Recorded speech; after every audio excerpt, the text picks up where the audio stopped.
Taste the Daily. Chengalpattu மாவட்டத்தில் நெடுஞ்சாலையில் விபத்தை ஏற்படுத்தும் வகையில் கிழிந்து தொங்கிய ராட்சத பேனரால் வாகன ஓட்டிகள் அச்சமடைந்தனர். செங்கல்பட்டு மாவட்டத்தில் பல பகுதிகளில் காலையில் வெயில் வாட்டிய நிலையில் இரவில் பலத்த காற்று, இடி மின்னலுடன் லேசான மழை பெய்தது. அப்போது சிங்கப்பெருமாள் கோவில் அருகே சென்னை திருச்சி தேசிய நெடுஞ்சாலையில் வைக்கப்பட்டிருந்த ராட்சத பேனர் கிழிந்து எப்போது வேண்டுமானாலும் கீழே விழலாம் என்பது போல் பயமுறுத்தியது. இதனால் பீதியடைந்த வாகன ஓட்டிகள் அசம்பாவிதம் ஏதும் நிகழும் முன் பேனரை அகற்ற விடிய அரசை வலியுறுத்தினர். திருவாரூர் வட்டார போக்குவரத்து அலுவலகத்தில் அதிகாரிகளை நிரந்தரமாக நியமிக்க வேண்டும் என வாகன ஓட்டுநர்கள் வலியுறுத்தியுள்ளனர்.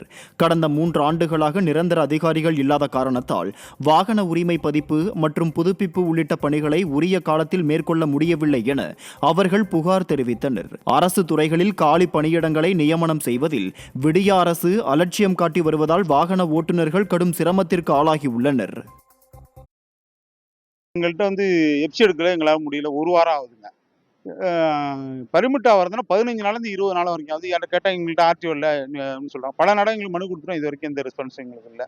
உங்களுக்கு லைசன்ஸ் ரினியூவல் பண்ணுறது கூட எங்கள்கிட்ட, அதனால எங்களோட வாழ்வாதாரம் கெட்டு போகுது. இந்த லைசன்ஸ் ரினியூவல் ஆகாதனால எங்களுக்கு அந்த டிரைவர் வண்டிக்கு வேலைக்கு போக முடியல. ஆக்சிடென்ட் என்ன பிரச்சனை ஆகிடும் பயந்துட்டு போகிறாங்க. வழியில் கேஸ் ஆகிடுது. Without லைசன்ஸுக்கு case. லாரி வழியில் போனால் இந்த எப்சி இல்லாமல் வண்டி நின்று பிடிச்சா அந்த டிரைவரோட வாழ்வாதாரம். கடலூர் மாவட்டம் சேத்தியத்தோப்பு அருகே உள்ள வாய்க்காலில் சாக்கடை நீர் கலந்துள்ளதால் நோய் தொற்று ஏற்படும் அபாயம் உள்ளதாக அப்பகுதி மக்கள் அச்சம் தெரிவித்திருக்கின்றனர். பாழ்வாய்க்கால் பகுதியில் உள்ள கால்வாயில் சாக்கடை நீர் கலந்து தேங்கியுள்ளதால் கடும் துர்நாற்றம் வீசுவதாகவும் இதனால் நீரை பயன்படுத்த இயலாத நிலை உள்ளதாகவும் தெரிவிக்கப்பட்டுள்ளது. இதுகுறித்து பலமுறை புகார் அளித்தும் மக்கள் விரோத ஸ்டாலின் ஆட்சியில் எவ்வித நடவடிக்கையும் எடுக்கப்படவில்லை என்றும் கிராம மக்கள் குற்றம் சாட்டியுள்ளனர்.